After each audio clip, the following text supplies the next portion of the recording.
bầu bị bạo lực gia đình hôm nay cũng đã được tham gia trong chương trình tiểu phẩm mê tín dị đoan, bò trúng vợ và vợ trúng bò. Và sau đây xin mời ba mẹ bước lên ạ. Xin được phép bắt đầu ạ.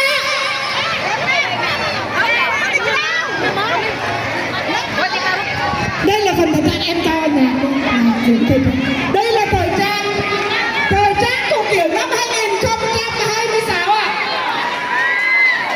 Chúng ta cho một tràng pháo tay cho các người đẹp của thôn con cái đó hôm nay.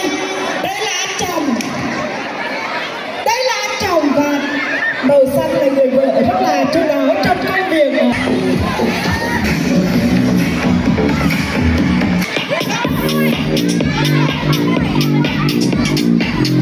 Và tiếp theo chương trình đây là y bác sĩ và phụ nữ của chúng ta cũng đã có mặt trong ngày hôm nay. Cho bắt đầu lên nào. Phụ nữ chúng ta rất là tuyệt vời đúng không? Bác sĩ cũng vậy ạ, rất là hăng hái. Đây là những nhân vật quan trọng trong gia đình khán giả có nói tới hôm nay ạ. Chúng ta cho bắt đầu lên nào.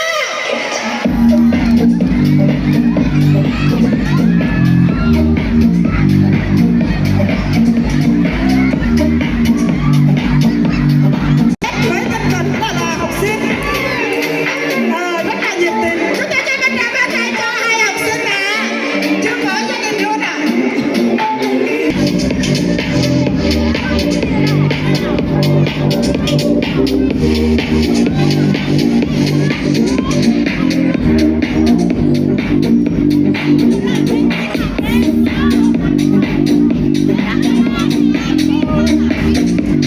Quý vị ơi, trong một gia đình chúng ta, người phụ nữ của chúng ta luôn luôn là những người vất vả, mang thai, nấu ăn, rồi làm việc tất cả những việc vặt trong gia đình. Và hôm nay đây là một bà mẹ mà đầu tiên là các ai cũng đã tài liệu chè và cờ bạc là đây ạ. Người mẹ rất là tàu tần sáng sớm.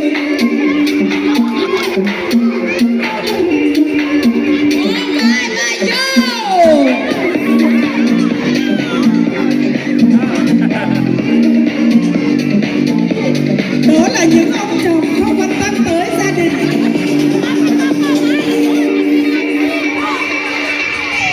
Quý vị thấy sao?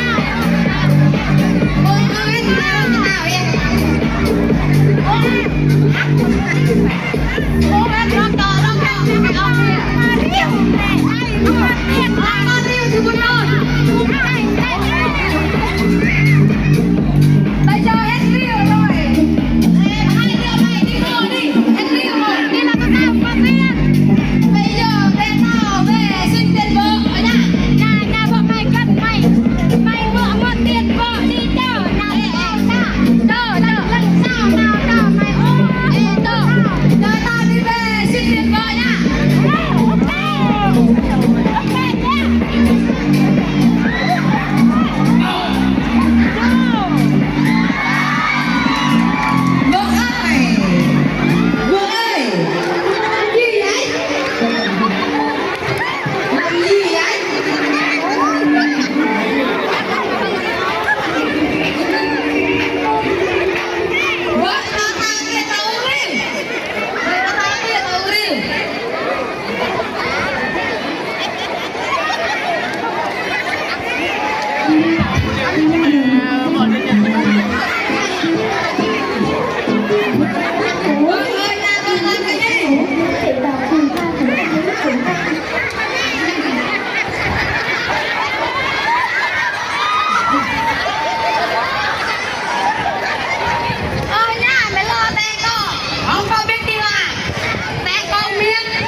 đi ăn con ta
riêu là bông đó nhanh lên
เดี๋ยวนี้